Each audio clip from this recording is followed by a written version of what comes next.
The stars don't care who you used to be. They burn the same for heroes and outcasts alike. Indifferent to the prayers whispered beneath their light, Captain Reeve Torrens had learned that truth the hard way, standing on the bridge of the Acheron's wake watching those same uncaring stars through a viewport scarred by weapons fire and time. Behind him, the bridge crew worked in practiced silence, each movement efficient, each breath measured. These were people who had forgotten how to hope, but never forgot how to survive.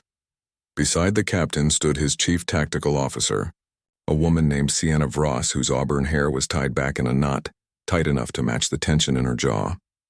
Her fingers danced across the weapons console, not because there was an immediate threat, but because staying ready was the only religion they had left. She glanced at Reeve, her green eyes sharp as broken glass. Something was different today. The silence felt heavier, like the moment before thunder breaks. The communication officer, a young man called Torres, who still looked too soft for the life he'd been forced into, cleared his throat. His hands trembled slightly as they hovered over his console. He'd been with them for 3 years, pulled from the wreckage of a colony station the Council had deemed too expensive to defend.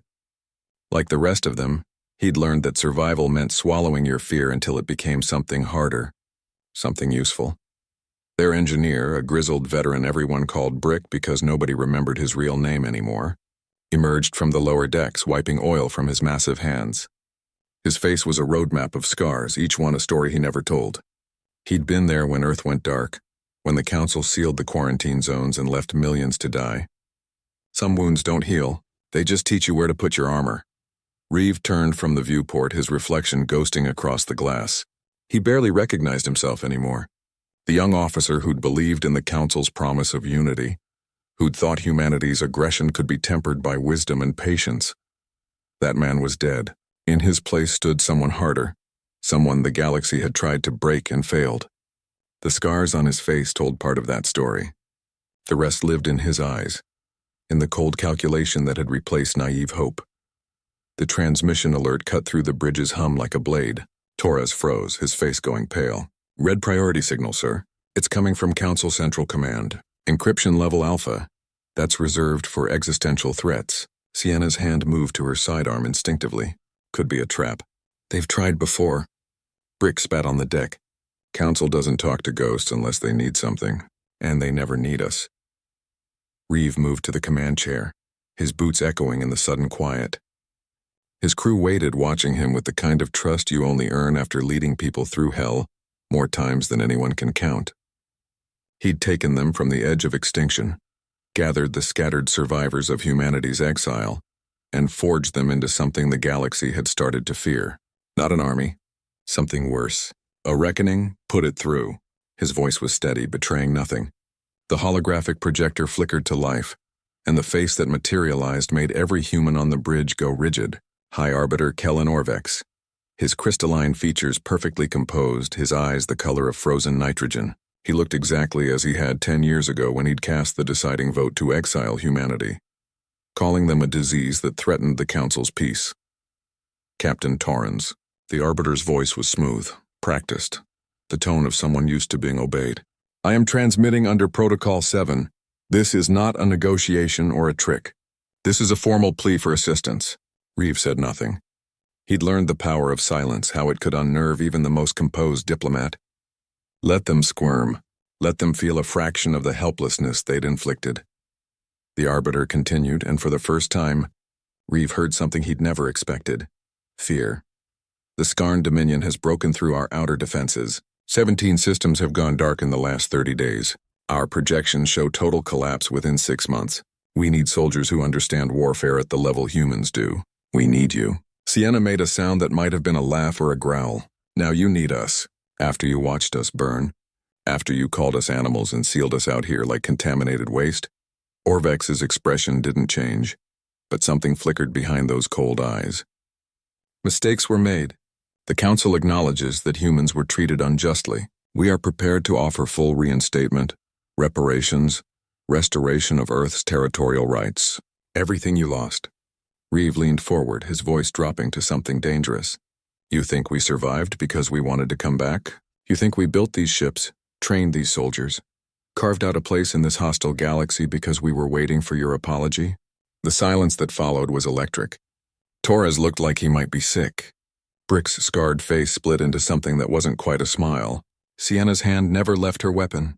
And Reeve, Captain Reeve Torrens, the man who'd led humanity's remnants through 10 years of exile, stared at the hologram of the Arbiter with eyes that had seen cities burn, and heard the screams the Council had ignored.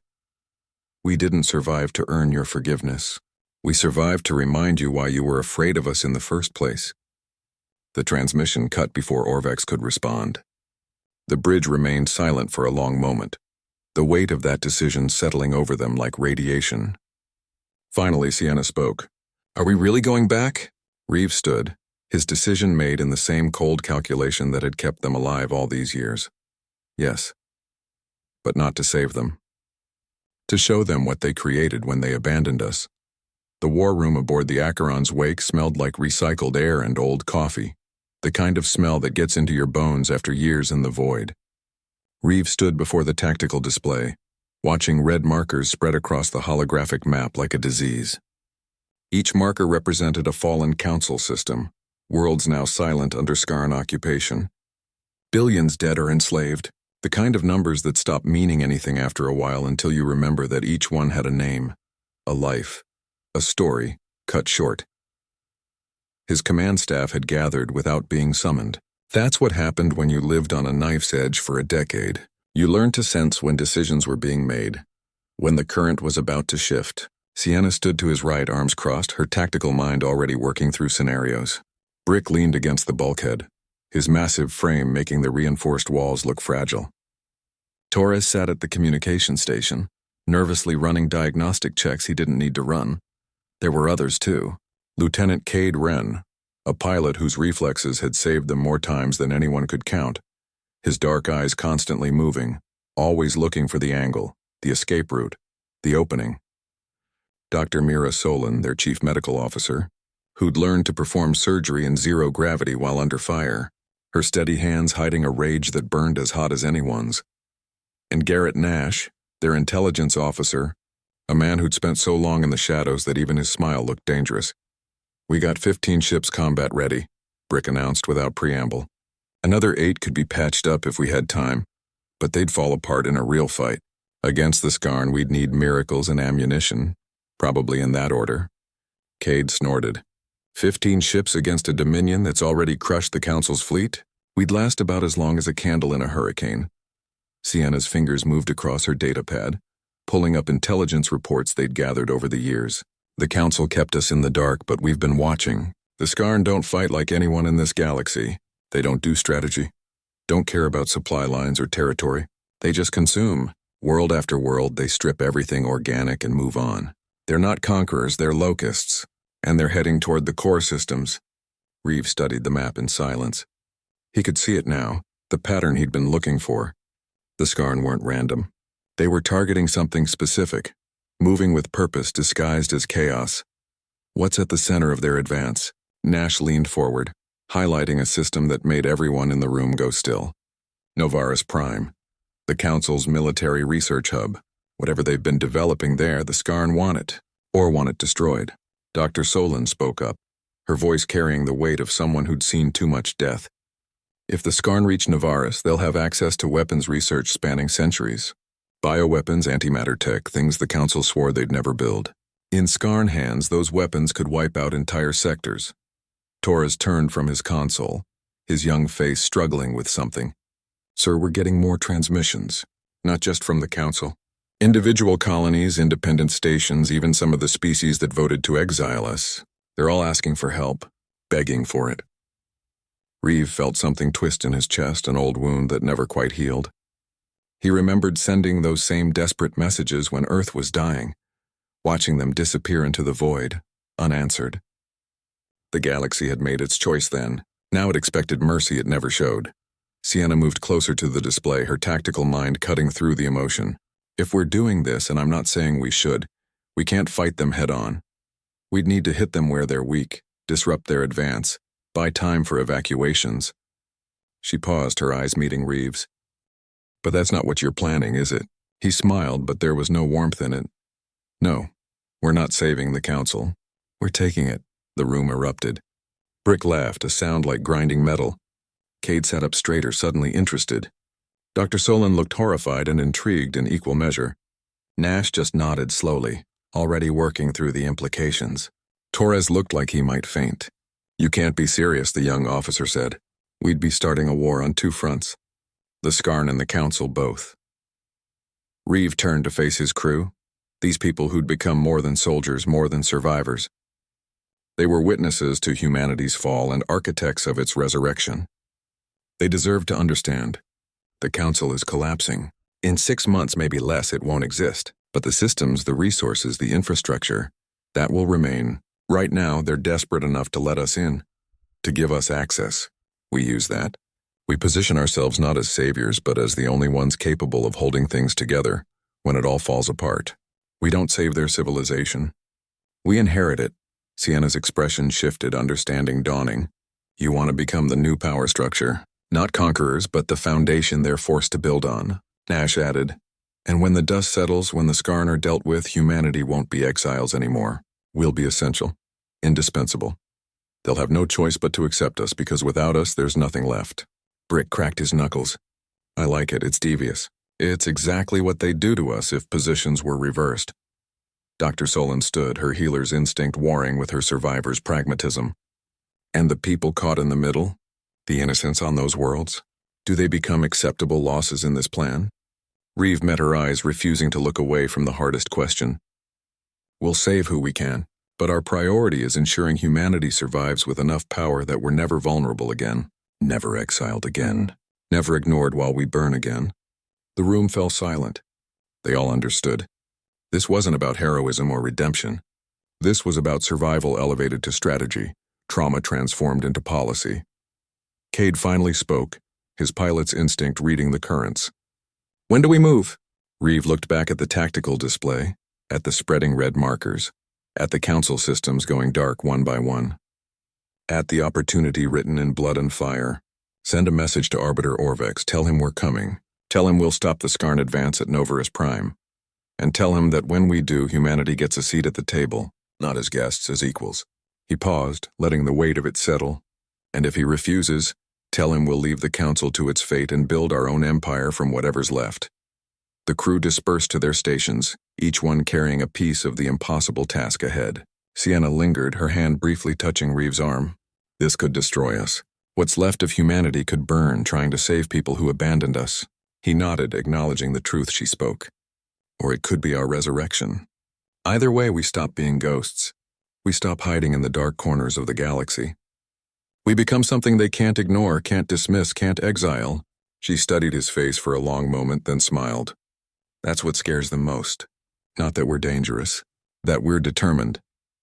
The jump to Novarus Prime took 6 days through the void lanes.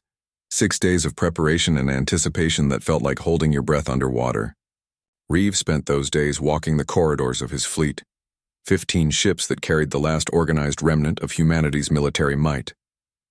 These weren't the gleaming vessels of council propaganda, all elegant curves and diplomatic pretension. These were war machines, ugly and efficient, built by people who'd learned that survival required ugliness. In the cargo bay of the Acheron's wake, he found soldiers training. Men and women whose families had died in the exile, whose homes had become graves while the council watched from orbit and did nothing. They moved through combat drills with a precision born from necessity. Every movement was practiced, every shot calculated. They'd learned that battles aren't won by the strongest or the fastest, but by those willing to do what others won't. A young woman, couldn't have been more than 20, was field stripping a plasma rifle with mechanical efficiency.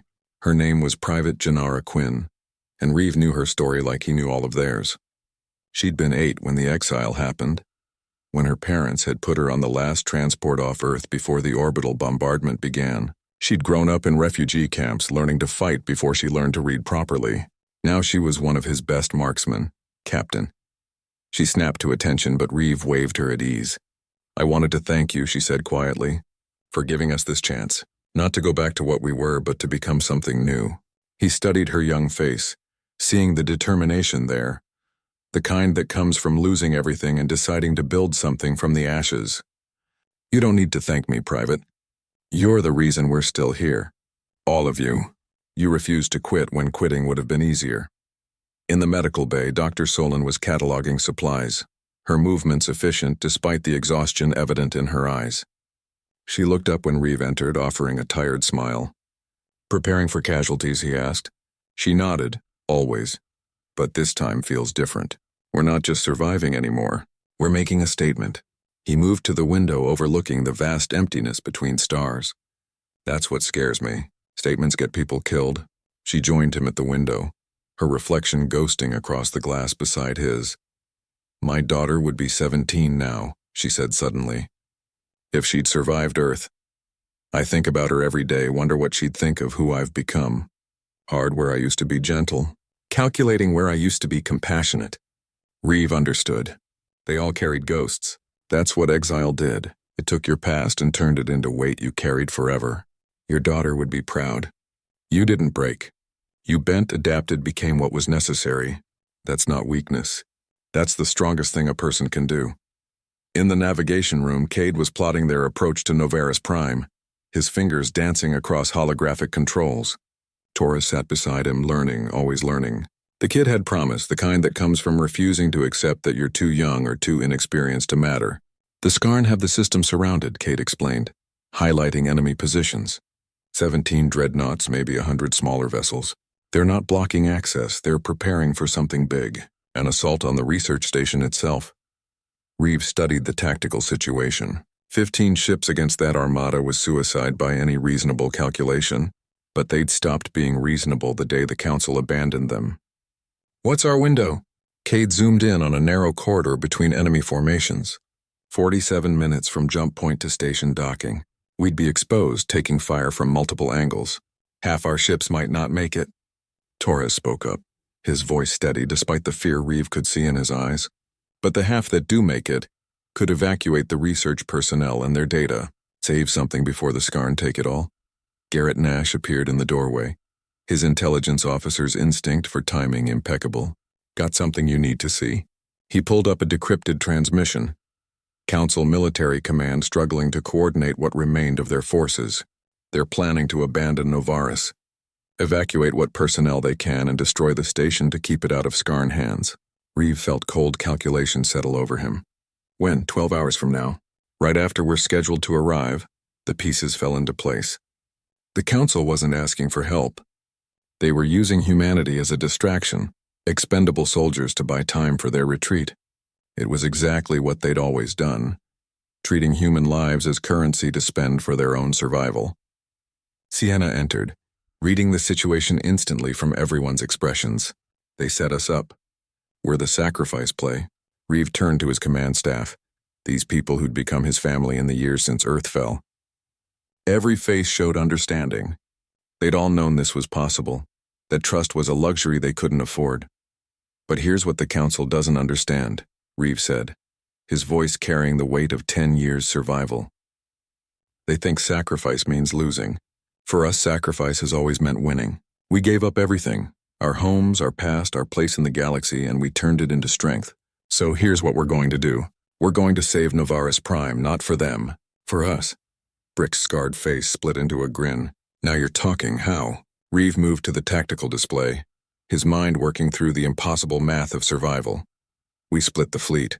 10 ships create a diversion. Draw the Skarn forces away from the station. The other 5, led by the Acheron's wake, execute the rescue and secure the research data. We're not just saving people. We're taking control of whatever weapons and technology they've been hiding." Cade whistled low. "That's either brilliant or insane." Nash nodded slowly. "Probably both. But it could work. The Skarn fight with overwhelming force. They're not used to opponents who think tactically." Dr. Solon stepped forward, her medical expertise translating to logistics. "I'll lead the evacuation teams. We get the researchers out, we get their data, and we deny the Council the option of destroying everything. They want to scorch the Earth to keep it from the enemy? We've already lived through that. We know how it ends." Torres looked between them all, his young face showing a maturity earned through hardship. "And when the Council realizes we've taken control of their most sensitive research? What then?" Reeve met each of their eyes in turn. These warriors who'd become legends in the outer systems. These survivors who'd transformed exile into empire. Then we show them what humanity learned in the dark. We learned that the galaxy doesn't reward kindness. It rewards strength. We learned that peace is just the moment between conflicts when you gather your weapons. And we learned that the species who survive aren't the strongest or the smartest. They're the ones willing to do whatever it takes. He paused, letting the weight of their shared history fill the silence. The Council exiled us because they feared what we might become if we stopped following their rules.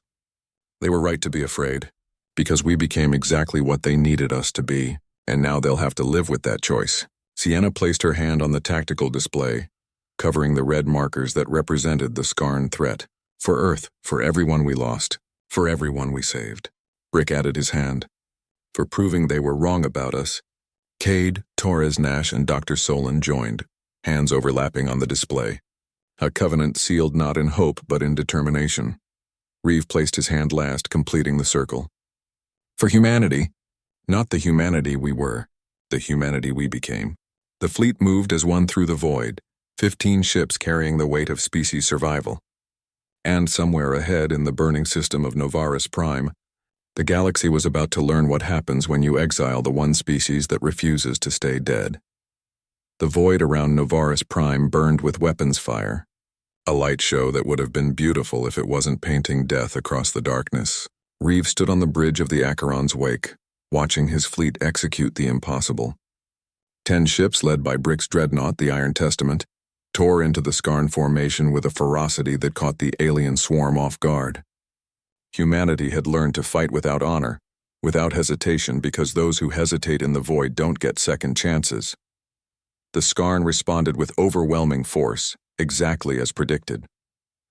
Their dreadnoughts turned away from Novaris Prime, drawn to the ships that dared challenge them. Beautiful, Cade muttered from the helm, threading the Acheron's wake through the opening they'd created. 5 ships following our wake, trajectory locked for station docking. Torres, his voice steady now despite the chaos, reported incoming transmissions. Station command is hailing us. They sound confused. They weren't expecting rescue, put them through. The hologram flickered to life, showing a Zelfarian scientist, her crystalline features fractured by stress. This is Dr. Vena Sherrill, chief researcher of Novaris Prime. We received orders to evacuate and destroy all sensitive materials. Who authorized this rescue operation? Reeve leaned forward, his scarred face catching the light. No one authorized it, Doctor. We're humanity's exiled fleet. And we're not here to follow orders. We're here to make a choice. You can leave with us now, save your research and your people, or you can wait for the Council's evacuation and watch everything you've built get destroyed. The scientist's eyes widened. The exiled humans? The stories say you're mercenaries, pirates, worse. He smiled, but there was steel beneath it. The stories also say we survive things that would kill anyone else. Your choice, Doctor. Life and legacy, or loyalty to a council that's already abandoned you. The transmission cut briefly as the scientist consulted with her colleagues. When she returned, her decision was made. Docking Bay 7 is opening. We have 200 researchers and support staff. How many can you take? All of them. And every piece of data you've got. The docking maneuver was textbook perfect. Cade's piloting genius threading the massive ship through defensive grids that weren't designed to allow entry under combat conditions. The station shuddered as Skarn weapons struck its shields, proximity alarms screaming as enemy fighters swarmed closer. Dr. Solon and her teams poured out of the airlocks, moving with practiced efficiency. Medical triage, evacuation coordination, data retrieval, all happening simultaneously while the battle raged outside. Reeve left the bridge, descending to the docking bay where refugees streamed aboard. The researchers looked shell-shocked, clutching data drives and personal belongings, their faces showing the particular terror of intellectuals who'd suddenly realized their work had made them targets. He found Dr. Sherrill coordinating the evacuation, her crystalline features reflecting the emergency lighting. Your people move with impressive efficiency, she observed. Military discipline. Reeve shook his head. Survival discipline. There's a difference. She studied him with scientific curiosity. The Council says humanity is too violent to be trusted, but I see organization here, compassion in how your people help ours. What changed? Everything. We stopped trying to be what the galaxy wanted us to be and started being what we needed to be. On the bridge, Sienna's voice crackled through his comm. Captain, we have a problem. The Council evacuation fleet just arrived, and they're not happy we're here. Reeve returned to the bridge in time to see 3 council cruisers drop out of hyperspace, their weapons charging. Torres patched through their transmission and Arbiter Orvex's face appeared, his crystalline features rigid with fury. Captain Torrens, you were instructed to engage the Skarn, not interfere with council operations. You are in violation of our agreement. What agreement? Reeve asked mildly. You asked for help. We're providing it. On our terms, Orvex's expression hardened. You're seizing military research that belongs to the council. That's an act of war. Reeve leaned back in his command chair, utterly calm despite the weapons trained on his ship. No, Arbiter. This is an act of survival. You were going to destroy this station, this research, these people, rather than let them fall into enemy hands. We're saving them. The fact that it also benefits humanity is just efficient planning. The transmission flickered as Nash, working his intelligence magic, fed data to the council channels. Suddenly, every screen in the council fleet showed the same thing. Recorded conversations, encrypted orders, proof that the council had planned to use humanity's fleet as a distraction, expendable assets to buy time for their own escape. The researchers were evacuating, Nash added helpfully, are already transmitting this information across the Galactic network. The whole galaxy is watching this conversation right now, Arbiter. Orvex went very still. The kind of stillness that comes when someone realizes they've been outmaneuvered. Reeve stood, his voice carrying across open channels to every ship in the system, council and human alike. For 10 years, the council told the galaxy that humanity was too dangerous to trust. And maybe they were right, because we learned to survive in exile. We learned to adapt, to fight, to win against impossible odds. And now, when the galaxy is burning, when the species that exiled us are dying, we're still here. Still fighting. Still refusing to quit. He paused, letting the weight of that truth settle. So here's what happens next. The researchers we've rescued, the data we've secured, it belongs to humanity now. Consider it payment for 10 years of exile, for the millions who died while the council watched. But we're not leaving you to die. We'll fight the Skarn, we'll hold the line. Not because we forgive you. Because someone has to, and because we want the galaxy to remember that when your diplomacy failed, when your fleets shattered, when your civilization teetered on the edge of extinction, it was humanity that stood between you and the dark. The silence that followed was profound. Then slowly, Orvex bowed his head in the Zelfarian gesture of acknowledgement. The council accepts your terms, Captain Torrens. And your assistance. Reeve nodded. Good, now get your evacuation fleet moving. We're going to hold this position until every last person is off this station. Then we're going to show the Skarn what humanity learned in exile. Sienna pulled up the tactical display, showing their 10 ships still engaged with the Skarn dreadnoughts. They're taking heavy damage, but they're holding. Brick's ship just crippled one of their flagships. Reeve watched his fleet. These survivors who'd become warriors, these outcasts who'd become legends. Send a general signal. All ships convergence point Navaris Prime. We're ending this today. Cade's hands flew across controls.